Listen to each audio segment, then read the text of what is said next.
Boa noite, nós somos a Oikos. A Oikos é uma igreja que está nascendo aqui na cidade de São Carlos. A Oikos quer ser uma família para todas as pessoas, uma casa onde cada pessoa pode crescer no seu relacionamento com Jesus.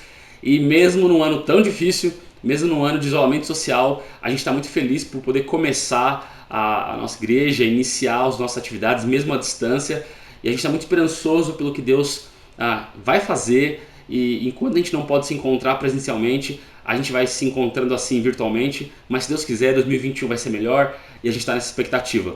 Enquanto isso, a gente está finalizando esse ano refletindo sobre o Natal, sobre as canções de Natal. E hoje eu quero compartilhar com vocês uma história que você já deve ter visto em muitos lugares diferentes, em desenhos, em filmes, em animações, em comerciais de margarina, mas uma história nem só por ser repetido, uma história deixa de ser importante ou interessante ou bela.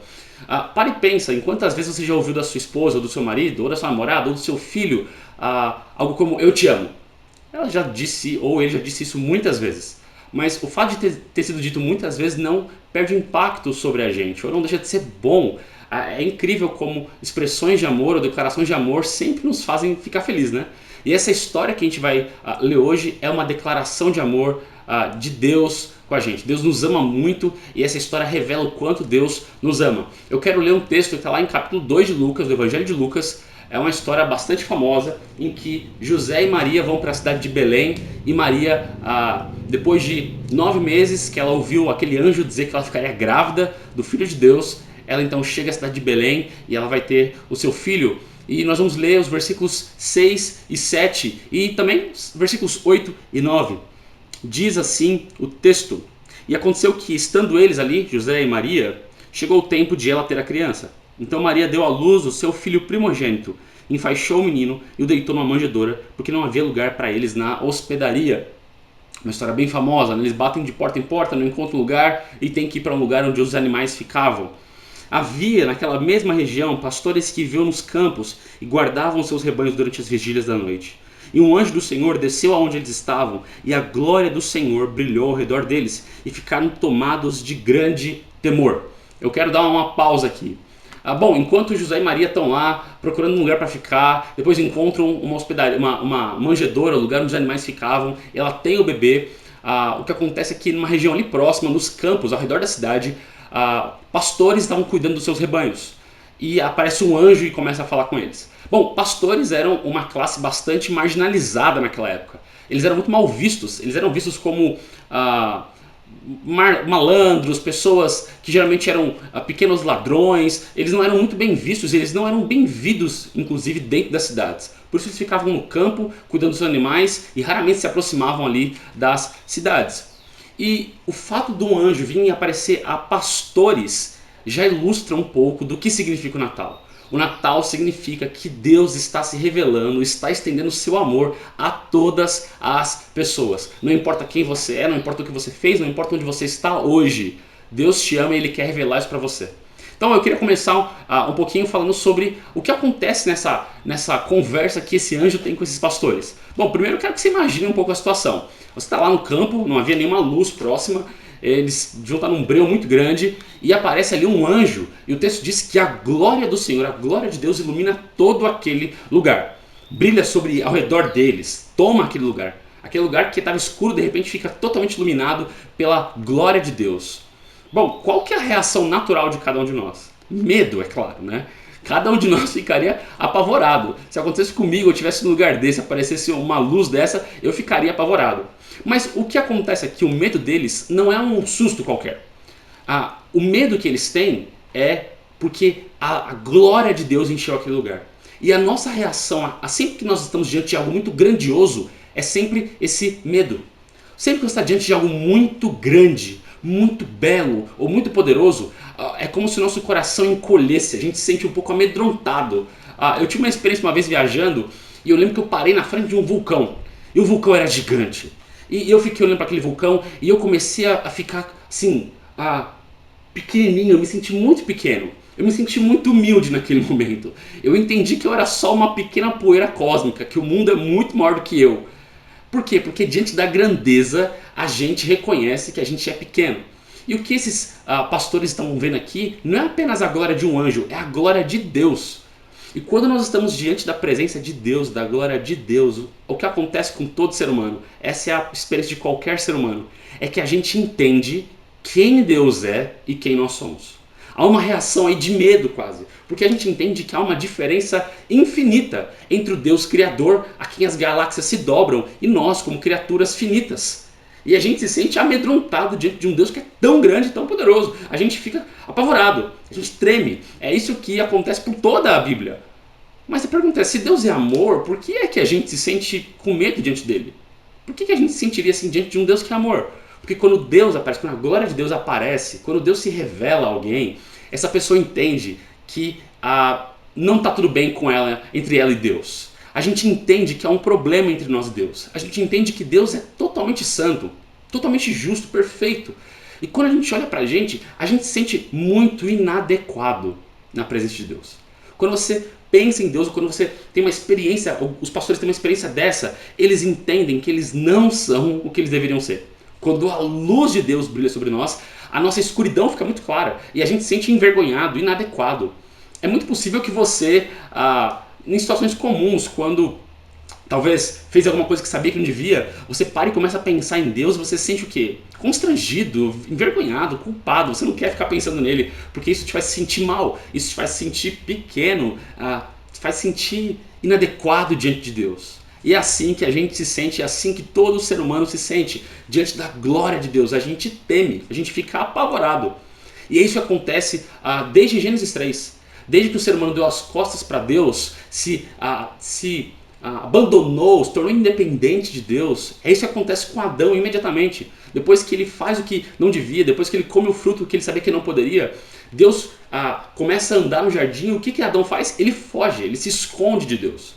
Essa é a experiência humana diante da glória de Deus desde sempre, desde Gênesis 3, na verdade. Desde que Adão e Eva pecaram e caíram, nós nos sentimos inadequados e nós queremos fugir da presença de Deus. Foi assim com Adão, foi assim com Moisés diante da sarça ardente, foi assim com o profeta Isaías quando teve uma visão. Ele disse, ai de mim, porque eu sou um homem pecador. Todos nós, diante da glória de Deus, nos sentimos assim. E eu quero parar e pensar um pouquinho sobre isso. Muitas vezes a gente fala de Deus como se ele fosse menos do que isso. Muita gente se refere a Deus como se ele fosse um vovô bonachão, ou um amigão, ou uma força espiritual simpática. Mas Deus é infinito, todo-poderoso, santo. E nós, ao falarmos de Deus, nós deveríamos ter a mesma reação desses pastores aqui. Nós deveríamos ficar cheios de temor, deveríamos tremer, porque Deus é infinitamente poderoso. E se você não se sente assim ao pensar em Deus, é porque você não está pensando em Deus. Você está pensando numa miniatura, numa versão miniatura ou criada de Deus. Mas toda vez que Deus se revela a alguém ou a algum lugar, aquilo é majestoso, e a nossa tendência natural é que a gente se sinta muito pequeno. Mas o texto não termina aqui. O texto continua. Lê comigo o versículo 10. Olha o que o anjo diz. O anjo, porém, olhando para o medo deles, para a reação amedrontada deles, lhes disse, não tenham medo. Não, eu não quero que vocês fiquem com medo, ele está dizendo. Estou aqui para lhes trazer boas novas de grande alegria, que será para todo o povo. Eu vim aqui para trazer boas notícias, não é para vocês ficarem com medo. Eu vim aqui para trazer uma notícia maravilhosa. Quando você quer compartilhar uma boa notícia com a pessoa, você não quer que ela fique com medo. É isso que os anjos querem, eles não querem que os pastores tremam, eles querem que os pastores compartilhem dessa alegria. E o Natal significa isso, que Deus não quer ser visto com medo. Deus não quer que a gente trema e que a gente fique apavorado diante dele, que a gente fuja dele. O Natal significa que Deus quer ser amado, que Deus quer ser bem-vindo nas nossas vidas, nas nossas histórias.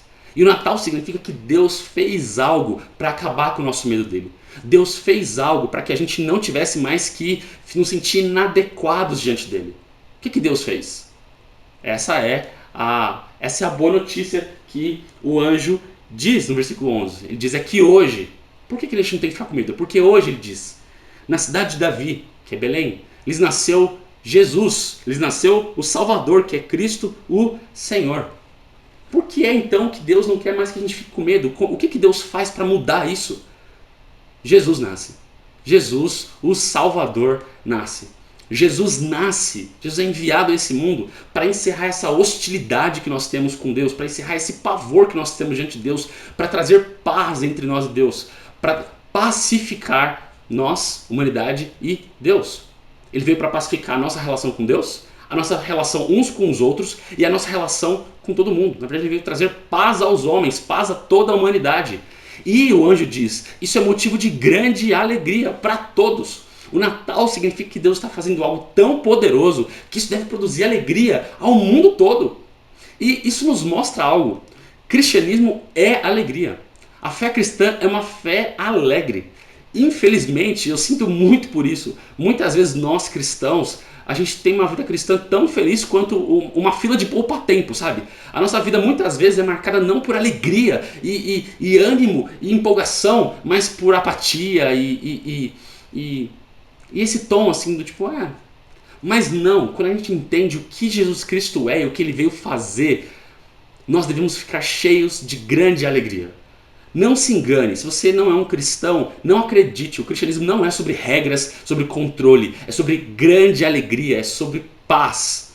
E se você é um cristão e você tem vivido triste, abatido, sempre cansado, esse tempo de quarentena foi um tempo difícil, eu compartilho isso com você. Se você tem vivido sem essa grande alegria, eu quero te convidar a parar de olhar para você e olhar mais para Jesus. Se você não tem conseguido experimentar alegria na sua vida cristã, é porque você está olhando muito para você e pouco para Ele. Jesus é a grande alegria, não é você. Jesus, olhe para Jesus, confie em Jesus, se aproxime de Jesus novamente e você vai experimentar essa grande alegria. Porque o Natal é Deus fazendo algo para restaurar paz com Ele e trazer grande alegria para todos os povos. Essa é a notícia dos anjos. E eu quero falar um pouquinho sobre esse Jesus que nasce. Nos versículos 11 e 12, os anjos dizem, hoje na cidade de Davi, que é Belém, lhes nasceu o Salvador, que é Cristo o Senhor. Eles usam 3 títulos para falar de Jesus. Eles usam primeiro, ele é o Salvador. Isso fala do que Jesus veio fazer, ele veio nos salvar desse medo de Deus, dessa inadequação, dessa solidão que nós vivemos. Segunda coisa, ele é Cristo. Cristo era, como os judeus chamavam, aquele que viria, o rei que viria. Isso mostra um aspecto humano de Jesus. Jesus é 100% homem, ele veio para reinar. Mas também diz que ele é o Senhor. O Senhor é uma palavra usada para se referir apenas a Deus. Isso nos mostra que Jesus também é Deus. Jesus é um homem, Deus, que veio nos salvar. Ele é 100% homem, ele é 100% Deus, porque é só sendo um de nós que ele poderia nos salvar. E é só sendo Deus que ele teria poder, força suficiente para nos salvar. Jesus então é aquele que representa a humanidade e leva sobre ele o nosso pecado, leva sobre ele a nossa inadequação diante de Deus. É isso que ocorre lá na cruz. Na cruz, Jesus leva sobre ele toda a nossa vergonha e culpa para que a gente não tenha mais que se sentir diante de Deus. Mas isso é possível porque ele é totalmente homem. Porque foram seres humanos que pecaram contra Deus, seres humanos teriam que ser substituídos, teriam que lidar com isso. Então Jesus se torna 100% homem. Mas ao mesmo tempo um homem como eu e você, uma mulher, não poderia fazer isso. Nós não teríamos força, nós não teríamos suficientes. Então o próprio Deus se faz homem para que ele possa realizar essa grande obra de salvação. Então Jesus é esse Deus, Rei e Salvador que se faz um de nós para nos salvar, para trazer paz entre nós e Deus, paz uns com os outros e paz para todo esse mundo. E agora, quando a gente está lendo esse texto aqui, onde é que ele está? Onde é que está Deus? A gente pergunta tanto. Deus está numa manjedoura, deitado na Palestina, filho de uma jovem e Maria, de seus 15, 16 anos, e José. Isso é incrível. Deus se fez homem e agora ele está nesse lugar porque Jesus veio fazer algo por nós. E eu quero, isso nos faz pensar algumas coisas. A primeira delas é que o que vai encerrar a nossa hostilidade para com Deus não é a religião, não é a moralidade, não é uma mudança de vida, mas é Jesus. É muito comum que as pessoas pensem, bom, eu não me sinto bem diante de Deus, eu tenho vergonha de Deus, eu me sinto em dívida com Deus, eu sinto que Deus não está muito alegre com o que eu estou fazendo, eu preciso mudar de vida. Eu preciso parar de fazer isso, eu preciso começar a fazer aquilo. Se eu fizer isso, então Deus vai gostar de mim. Se eu largar esse hábito, se eu largar esse comportamento, se eu começar a fazer isso, se eu começar a ir para a igreja, se eu começar a ler a Bíblia ou orar, então Deus vai ficar feliz, porque eu vou ter mais créditos do que débitos. Mas essa é uma visão enganosa. você pode tentar se esforçar muito, você pode dar a sua vida, que você não vai sentir que você fez o suficiente. Você vai continuar sentindo, toda vez que Deus se aproximar, ou toda vez que alguém falar sobre Deus, você vai sentir esse tom de constrangimento, de inadequação, porque nada do que a gente faz é suficiente. Jesus é suficiente para trazer paz com Deus, somente Ele. Então, se você quer que a sua relação com Deus seja pacificada, você quer se sentir à vontade para falar com Deus, abandone essa tentativa de ser bom e olhe para Jesus. Jesus é bom, Jesus fez o que nós não podíamos. Jesus era perfeito, Ele não tinha vergonha diante de Deus, mas Ele foi para uma cruz nos substituindo, levando sobre Ele o nosso pecado, para que a gente não tivesse mais que experimentar essa vergonha, essa culpa, essa distância. Então, como é que a gente pode se aproximar de Deus? Reconhecendo, bom, nós sozinhos não podemos fazer nada, a gente tem vindo para evitar Deus, rejeitar Deus, mas Jesus fez algo.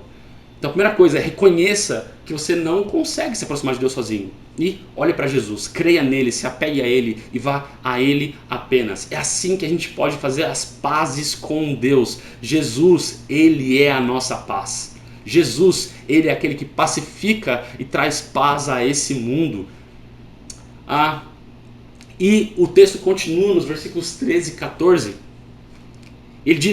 O texto diz: e de repente apareceu com um anjo uma multidão do exército celestial, louvando a Deus e dizendo: glória a Deus nas maiores alturas e paz na terra entre os homens a quem Ele quer bem. Bom, agora isso ficou ainda mais assustador, né? Se um anjo tinha aparecido, eles já tinham tremido de medo, agora nós temos milhares e milhares de anjos. E o texto deixa bem claro que eles eram um exército. Eles talvez tivessem espadas embainhadas, tivessem um cinto, eles estavam todos alinhados como um exército preparado para uma batalha. Isso deve ter sido apavorante, né? Mas esse exército de anjos não veio para guerrear. Eles não vieram para ameaçar também os pastores. Eles estão cantando.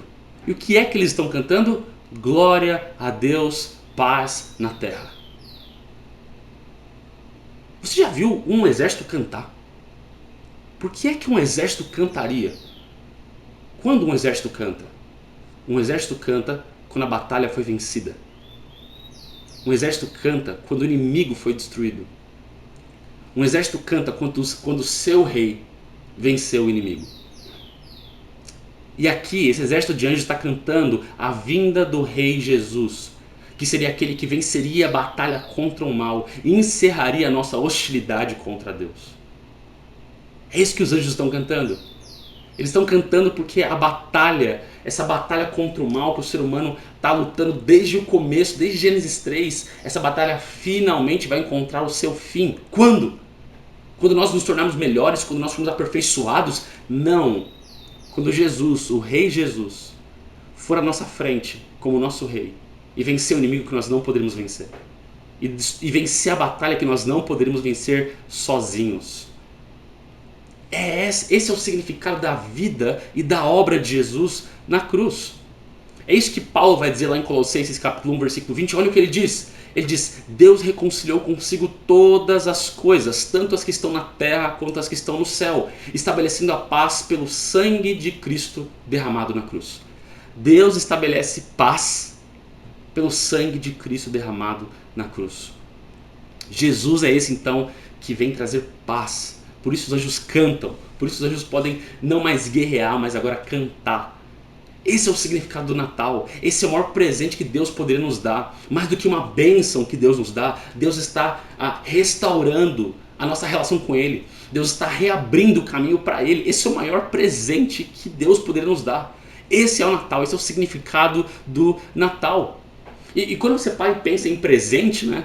Bom, há duas formas de você presentear alguém. Primeiro, você dá algo para alguém, né? Você pode dar um presente. Natal é uma época maravilhosa, amigo secreto, esse tipo de coisa. Você dá um presente.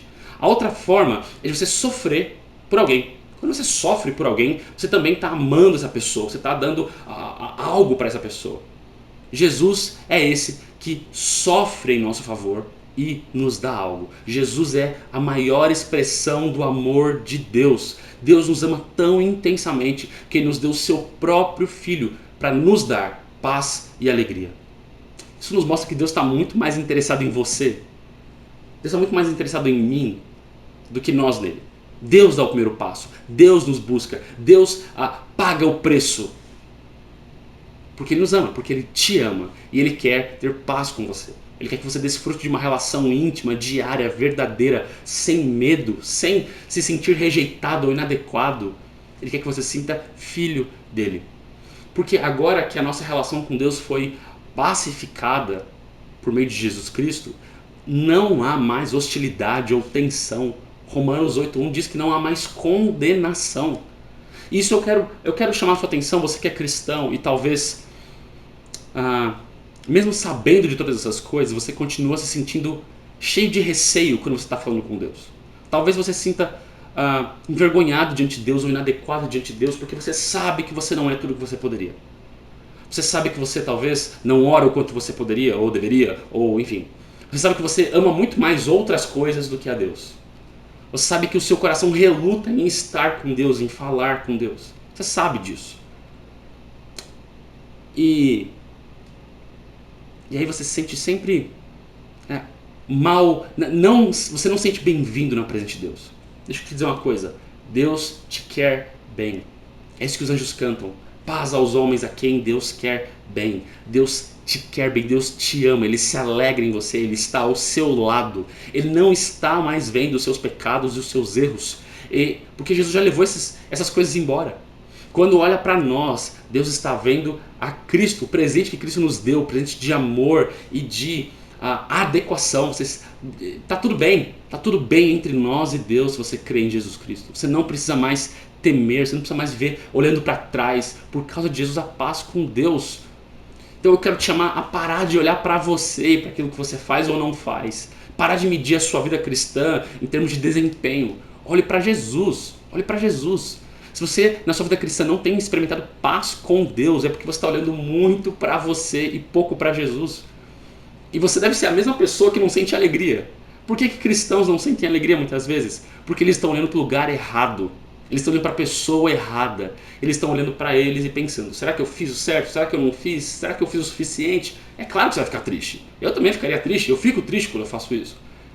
O segredo da alegria, da grande alegria, é quando a gente para e pensa: Jesus mudou todas as coisas, agora eu tenho paz com Deus. Não apenas no passado, mas essa paz com Deus deve ser vivida todos os dias, porque é isso que Deus quer. Grande alegria. Grande alegria. E eu quero encerrar lendo os versículos 15 e 16. Quando os anjos se afastaram deles e voltaram para o céu, os pastores disseram uns aos outros: vamos até Belém e vejamos os acontecimentos que o Senhor nos deu a conhecer. Foram depressa e encontraram Maria e José e a criança deitada na manjedoura. E vendo isso, divulgaram o que lhes tinha sido dito a respeito deste menino. Todos os que o ouviram se admiraram das coisas relatadas pelos pastores. Maria, porém, guardava todas as palavras, meditando-as no seu coração. E os pastores voltaram, glorificando a Deus e louvando a Deus por tudo que tinham ouvido e visto, como lhes tinha sido anunciado. Então, depois que os anjos se retiram para o céu, os pastores olham um para o outro e dizem: vamos para Belém, vamos ver o que aconteceu lá. E chegando lá, eles encontram então o bebê, o seu pai, a sua mãe, e eles veem que de fato aquele ali era o Salvador prometido, ele era aquele que viria mudar todas as coisas, né? Eu quero, essa reação dos pastores nos mostra algo. Ouvir falar sobre Jesus é necessário, mas ainda mais importante é você ir até Ele. Bom, você pode ouvir falar sobre Jesus, pessoas podem te falar de Jesus, você pode ouvir testemunhos, uma série de coisas. Isso é ótimo, mas isso não é suficiente. Você precisa ir até Jesus. Ouvir falar de Jesus não te faz um cristão. Não pacifica a sua relação com Deus, não muda a sua vida. Ouvir falar de Jesus não é suficiente. Você precisa conhecê-lo pessoalmente, pela sua própria experiência. Você pode passar anos ouvindo as pessoas mais amadas por você, o seu pai, a sua mãe, seus irmãos, seus amigos, falando de Jesus. E você ser apenas um ouvinte. Mas quando você vai a Jesus, a sua vida muda. Então não fique apenas escutando sobre Jesus. Não seja um ouvinte de quem Jesus é. Experimente quem Jesus é. Vá até Ele. Conheça-o pessoalmente. Isso também nos ensina que se Jesus é quem o texto diz que Ele é, quem Lucas diz que Ele é, quem os anjos dizem que Ele é, ou ele se torna tudo para você, ou você não entendeu quem ele é. Jesus não pode simplesmente ter uma posição secundária na sua vida. Se Jesus é Deus, que se fez homem para nos salvar e transformar nossa história, então não basta apenas gostar dele, admirar ele, falar dele. Se ele é quem ele é, isso muda tudo. Você tem que dedicar daqui em diante a sua vida a conhecê-lo, a servi-lo, a desfrutar dele, a colocar nele toda a sua esperança, toda a sua vida. Não é suficiente simplesmente gostar de Jesus e falar, eu gosto dele. Não! Ele tem que se tornar a pessoa mais importante da sua vida, o centro da sua história. A sua história tem que ser marcada entre um antes e um depois de Jesus, porque ele muda todas as coisas. Não dá para simplesmente acomodar Jesus na sua vida. Eu tenho trabalho, eu tenho os meus estudos, eu tenho a minha família e também tem Jesus aqui, que é a minha religião, que de vez em quando eu vou para lá e vou num lugar e canto algumas músicas. Não, Jesus se torna o centro da nossa história, porque ele mudou a nossa história, ele nos salvou. Não dá para colocar ele em segundo lugar, ele tem que se tornar tudo para nós. E depois que depois que os pastores veem Jesus, eles começam a falar para as pessoas, para todas as pessoas. Isso é interessante porque os pastores eram mal vistos, lembra?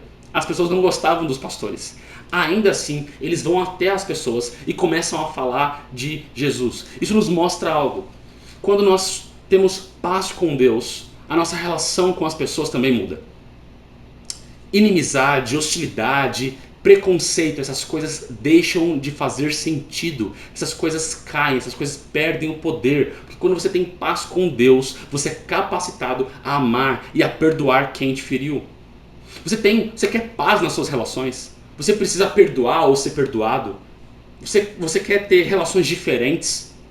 Você gostaria de restaurar relações que você destruiu? Então, em primeiro lugar, vá a Jesus. Deixe a paz com Deus, deixe Cristo, que é a nossa paz, encher o seu coração. E quando você estiver cheio, totalmente confiante, totalmente experimentando essa paz com Deus, aí você vai ser capaz de estender essa paz às outras pessoas. Porque a paz com Deus muda a nossa relação com as pessoas. A nossa paz com Deus não fica exclusivamente aqui dentro. Ela é estendida, ela transborda, ela se torna prática, ela se transforma em algo vivo em nós. As nossas palavras mudam, a nossa forma de agir muda, tudo muda, porque nós temos paz com Deus. Porque além de alegres, cristãos são pacificadores. Cristãos são agentes que espalham a paz que eles receberam de Deus. Eles espalham uns para com os outros e para outras pessoas. Por quê? Porque cristãos são capazes e deveriam ser capazes de olhar para dentro e reconhecer as suas maldades, as suas falhas. E também reconhecem que Jesus, ele lidou com os nossos problemas, ele resolveu os nossos problemas, ele nos trouxe paz que nós não merecíamos. E agora, quando a gente recebe esse presente, a gente passa a amar a ideia de perdão, a gente passa a amar desarmar conflitos ao invés de criar conflitos. O cristão é aquele que, tendo paz com Deus, ele deseja a reconciliação com todas as pessoas, ele deseja ver outras pessoas se reconciliando entre elas. Ele não quer ser um causador de problemas. Porque olha como ele foi tratado. Ele quer tratar assim também a outras pessoas. E isso não apenas nas relações micro, não apenas entre amigos, não apenas entre familiares, mas também nas relações macro. O cristão é aquele que quer ver o racismo, a divisão de classes, o preconceito entre povos sendo encerrado. Ele quer ver o que os anjos estavam cantando: paz aos homens a quem Deus quer bem. Quanto mais você experimenta a sua reconciliação com Deus por meio de Jesus, mais você tem paz, mais as suas relações são pacificadas e mais você pode trazer paz às pessoas que estão ao seu redor. E é claro, eu não podia deixar de falar que quando você experimenta a paz com Deus por meio de Jesus, é inevitável que você comece a falar dele. O que os pastores começam a dizer, começam a falar, assim que eles veem Jesus, eles começam a dizer: o Salvador nasceu. Aquele prometido chegou. É inevitável. Porque a alegria tem uma coisa interessante. Toda verdadeira alegria quer ser compartilhada. Quando você assistir um bom filme, não basta você assistir um bom filme, você quer falar dele. Quando você está vivendo um momento muito feliz, você não quer apenas viver, você quer tirar uma foto dele e postar ele. Porque a verdadeira alegria, ela quer ser compartilhada. E se o Natal é uma grande alegria, a maior de todas as alegrias, é inevitável que você comece a falar dessa alegria para outras pessoas. Você quer que outros povos também conheçam. Você quer que outras pessoas também tenham essa mesma alegria. Porque a verdadeira alegria quer ser compartilhada. É da natureza dela. E é para isso que a Oikos existe aqui na cidade de São Carlos. O que a gente quer é falar dessa paz e alegria que Jesus traz. O que nós queremos é que toda a cidade de São Carlos possa conhecer o verdadeiro significado do Natal e ter paz com Deus. Esse é para isso que nós existimos. Eu quero encerrar então mostrando que a nossa visão do Natal muitas vezes ela é bastante até bobinha, fofinha, sentimentalista. Mas se a gente para pensar, o Natal fala de uma guerra que foi vencida. Jesus derramou o seu sangue para que nós recebêssemos paz e alegria. O Natal não é bobinho, o Natal não é fofinho. O Natal fala de uma guerra que foi vencida. Não por nós, mas pelo próprio Jesus. E porque ele sofreu e ele venceu, nenhuma outra batalha é necessária. Nenhuma outra batalha é necessária. Glória a Deus nas alturas. Glória a Deus, porque nenhuma batalha mais é necessária. Eu quero encerrar dizendo que se você tem desejo de paz, se você não tem experimentado paz, se você gostaria de experimentar paz com Deus, paz com você mesmo, paz com as pessoas ao seu redor, paz em relação ao futuro, você precisa ir a Jesus. Enquanto você não for a Jesus, você não vai ter paz com Deus, paz com você mesmo, paz em relação a nada. Quando você vai a Jesus, todo o seu senso de inadequação, de dívida, de culpa, de você ser uma enganação, tudo isso é levado embora. Porque Jesus faz a nossa paz com Deus. Não importa quem você é, não importa o que você fez, não importa o seu histórico, não importa os seus segredos, não importa. Em Jesus você tem paz. Uma paz não temporária, mas duradoura. Uma paz que não é superficial, mas ela é profunda, ela transforma a nossa vida. Você quer ter paz, você quer ter alívio de todo medo? Olhe para esse bebê na manjedoura. Ele é a sua paz. Ele é a sua alegria. Eu quero orar agradecendo a Deus por esse bendito bebê que veio para nos salvar. Amém? Senhor Deus e Pai, nós te agradecemos, Senhor, por esse pequeno texto, por essa canção dos anjos que nos mostra que o Senhor veio para mudar todas as coisas. Todo o nosso medo, toda a nossa falta de paz, o Senhor veio vencer essas coisas. O Senhor veio travar a maior de todas as batalhas para que a gente pudesse agora experimentar alegria, alívio e descanso. Eu quero pedir que cada um que ouviu essa reflexão possa olhar para Jesus, crer nele, confiar nele, sabendo que ele é todo o suficiente para nos dar o que ele promete. E glórias ao Senhor, glória nas alturas, porque o Senhor é um Deus bondoso que nos quer bem. Nós oramos assim em nome do seu Filho Jesus. Amém.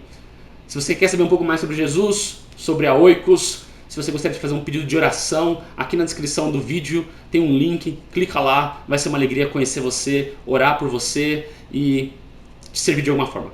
Deus te abençoe.